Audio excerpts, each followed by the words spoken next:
აქ არაფრით რელიეფში არ უნდა ჩარეულიყო. გვირაბი აქ არ უნდა გაიყვანოთ. არავითარ შემთხვევაში არ შეიძლება ფერდების მოჭრა.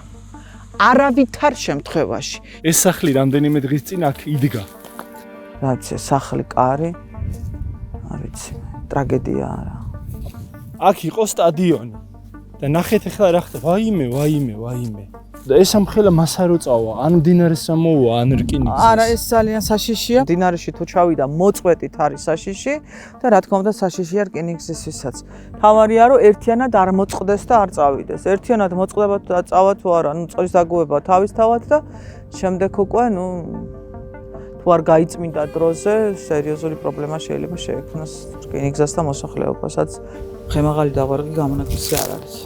ასეთი პროცესები წება სხვაგანაც. სამწუხაროდ აქ დაიწყო, იმიტომ რომ რეალურად შედარებით არასტაბილური გარემო ჰქონდა ადრეც. ყველაფერს ამას რიკოს ვეძახი ხოლმე და შენიშნავს ვიღებ, რომ ყველაფერს რიკოს იგივეა ყველგან გაკეთებული, აბსოლუტურად იგივე, რაც არის არასწორი. რის შედეგებსაც მომავალში აუცილებლად კიდევ მოვიმკით. ხემაღალი არის, რა ვიცი, პირველი არ არის, ხო? არის ესეთი შემთხვევებიც, რომელიც არ შუქდება, ხა მოსახლეობა ძალიან დაზიანებულია, მე მწერენ პირადად და იმიტომ ვამბობ.